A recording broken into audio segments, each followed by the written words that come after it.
Listo.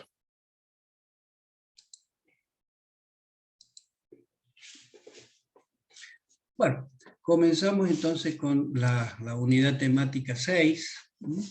Medición de potencia y energía en sistemas de frecuencia industrial. Recordamos un poquito que uno de los capítulos anteriores, el tercero concretamente, era también el tratamiento de medición en sistemas de frecuencia industrial, pero en ese caso lo que habíamos visto era medición de tensión, corriente y resistencia. O sea, abarcar parámetros similares, ¿no es cierto?, en sistemas de similar tipo, de frecuencia industrial, pero en este caso ahora vamos a abordar, o vamos a completar esos parámetros que, digamos, dentro de todo, con lo que hemos visto en el capítulo 3 y con los que tenemos ahora, prácticamente estamos midiendo en gran parte los parámetros circuitales, los parámetros eléctricos que se manifiestan o tenemos dentro de circuitos eléctricos, ¿no es cierto? Fíjense en que si bien acá hacemos referencia a potencia y energía, pero también, y lo vemos en la diapositiva siguiente, en la que tenemos ahí, también vamos a medir o vamos a ver instrumentos y métodos de medición de otros parámetros, ¿no es cierto?, como son la frecuencia y la fase. La frecuencia y la fase. Es decir que de alguna manera un poco estamos orientando esto ya, complementando un poco más todos los parámetros que habíamos visto en el capítulo 3, ahora con esto que vemos en el capítulo 6, y de alguna manera tendríamos los parámetros más comunes de tratamiento en circuitos eléctricos, y que complementan, bueno, de alguna manera lo que habíamos dicho al principio de las clases, ¿no es cierto?, que la idea era poder encontrar o determinar en forma experimental los parámetros eléctricos que, por ejemplo, en la materia electrotecnia los habíamos calculado, habíamos hecho cálculos así de tipo analítico, cálculos matemáticos, ¿no es cierto? Bueno, un poco por eso ahora vamos a ver, y lo vamos a hacer desde un punto de vista estudiando otro de los tipos de instrumentos que habíamos visto dentro del listado ese que habíamos manifestado al principio. En el principio hemos visto el instrumento magnetoeléctrico, los instrumentos electromagnéticos, los instrumentos, ahora vemos los electrodinámicos. Vamos a complementar con eso otro tipo de instrumentos. Vamos a avanzar sobre este tipo de instrumentos y otros que vamos a ver que son los instrumentos de inducción. Fíjense que ya vamos avanzando bastante en el listado o en la clasificación de instrumentos que habíamos hecho según su principio de funcionamiento. Bueno, está muy orientado este capítulo a la medición de parámetros en sistemas eléctricos de corriente alterna. Por supuesto de continua vemos, pero también vemos de corriente alterna. Adaptado, por supuesto, a los sistemas monofásicos y a los sistemas trifásicos. Entonces, de ahí un poco la gran importancia, ¿no es cierto?, de esta unidad. Bueno, comentado un poquito qué es lo que vamos a hacer en este capítulo, comenzaríamos entonces por lo del instrumento electrodinámico. En realidad, el instrumento electrodinámico se basa en lo que conocemos y hemos estudiado ya sin lugar a dudas cuando vimos física 2, en la parte de electrodinámica y magnetismo, hemos estudiado un poco este efecto electrodinámico. O sea, si ustedes se retrotraen un poquito a eso, o revisan un poco sus bibliografías, ¿no es cierto?, o recuerdan los conceptos, un poco eso es lo que vamos a tomar como base, como para desarrollar este nuevo instrumento. El instrumento es el instrumento electrodinámico y vemos efecto electrodinámico. Para eso tenemos en cuenta o consideramos digamos una situación así muy particular, que tenemos dos conductores, y acá los representamos con esta línea recta o con este segmento, ¿no es cierto?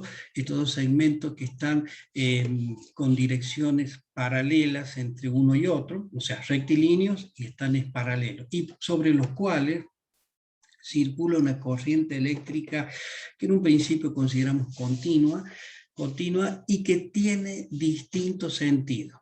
Por ejemplo, en el de la izquierda vemos que el sentido de la corriente es hacia arriba, en el de la derecha hacia abajo, ¿no es cierto? ¿Qué? Y si nosotros hacemos una rotación de esta representación gráfica, ¿no es cierto? De manera de que los conductores no se vean así en posición vertical o en líneas verticales o en direcciones verticales, sino que al rotar 90 grados lo vamos a ver perpendicular, sería el plano de nuestro dibujo, de nuestra representación. Entonces, ¿qué veríamos?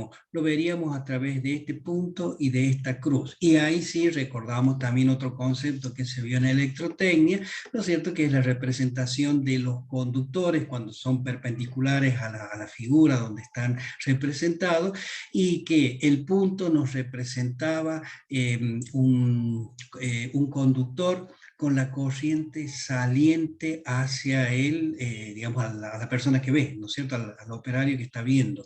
Y la cruz, ¿recuerdan?, representaba la corriente entrante hacia el plano de la representación. Bueno, entendido esto, que yo entiendo que lo recuerdan plenamente, ¿no es cierto?, sin problema, consideremos ya ese caso, ya sea en la representación en la parte superior o en la inferior. ¿Qué es lo que pasaba cuando circula una corriente eléctrica por un conductor? Bueno, se crea un campo magnético alrededor de ese conductor. Ese campo magnético estaba en realidad se producía, ¿por qué cosa? Se producía ¿se acuerdan la ley de Oersted, ¿no es cierto? Y la ley de Lenz, ¿no es cierto? Que entre una manifestaba el sentido de la formación del campo magnético y la otra el sentido que iba a tener la corriente. Pero bueno, si recuerdan eso, y nosotros veíamos que alrededor del conductor existía o te conformaba un campo magnético, ¿no es cierto? Ese campo magnético, bueno, si recordamos esas leyes, era proporcional a la corriente que va a circular por el conductor, y era inversamente proporcional a la separación del punto donde consideremos el campo magnético y el conductor, ¿no es cierto?, a la distancia D o H, como lo hayan llamado, ¿no es cierto?, al espacio donde consideramos el campo. Pero también decíamos que ese campo magnético tenía una cierta polaridad, y eso se lo establecía con un efecto de rotación, ¿no es cierto?, de rotación. ¿Por qué? Porque las líneas de campo magnético constante que se formaban alrededor, cada una acá dibujamos simplemente una de ellas, ¿no es cierto?, una de ellas, pero podíamos dibujar infinitas líneas concéntricas, todas con el conductor, alrededor de ese conductor. ¿Y qué pasa? Cada una de ellas representaban líneas de campo magnético constante, ¿no es cierto? Se calculaba así en base a esas relaciones, a las relaciones que hemos mencionado, y se conformaban o se dibujaban, se podía hacer una representación gráfica que tenía un aspecto así circular alrededor del conductor. Y decíamos también que se consideraba la polaridad de esas líneas de campo, es decir, como si fueran elementos que rotaban en esas líneas, ¿no es cierto?, se producía el campo magnético. Y para eso, para determinar esa polaridad o ese sentido, que se lo establecía o que se lo establece con una flecha también, se aplicaba, ¿se acuerdan?, la regla de la mano derecha, la regla de la mano derecha o la regla del tirabuzón, cualquiera de las dos, como ustedes lo hayan visto en física. Entonces nosotros vemos un conductor un conductor que está saliendo con una dirección saliente, o sea, 90 grados en relación a la representación gráfica, cuya corriente está saliendo hacia a la persona que lo está mirando, y aplicamos la regla de la mano derecha, que ustedes lo pueden hacer, ¿no es cierto? Con el dedo pulgar, ¿no es cierto?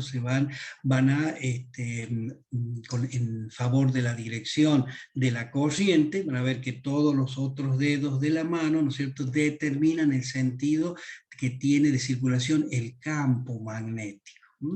Bueno, perfecto. Ahora, si nosotros consideramos que tenemos más de una línea de campo magnético y que cada una de esas, en algún punto determinado, en alguna zona determinada, como es a la derecha del conductor, consideramos como que existen varias líneas de campo magnética, todas con la flechita hacia arriba, o sea, con una polaridad tal que si nosotros lo representamos a ese sentido de polaridad como la de un imán permanente, podríamos decir que ese imán permanente tenía la polaridad norte y sur, ¿no es cierto? A ver, esperen un momentito, un segundito, por favor. Ahí.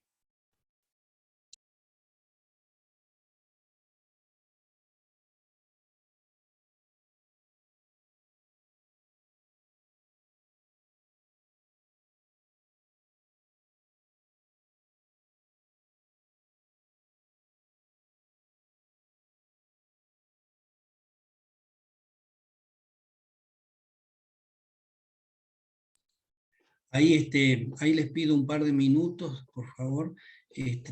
Aprovechen y Bien, tomemos un no hay problema, recreo de 5 no hay minutos. problema. Tomemos un recreo de Bien, bien, 5 minutos y ya me vuelvo a conectar, yo los llamo. no hay ¿Sí? problema, no hay problema. Gracias, muy amable.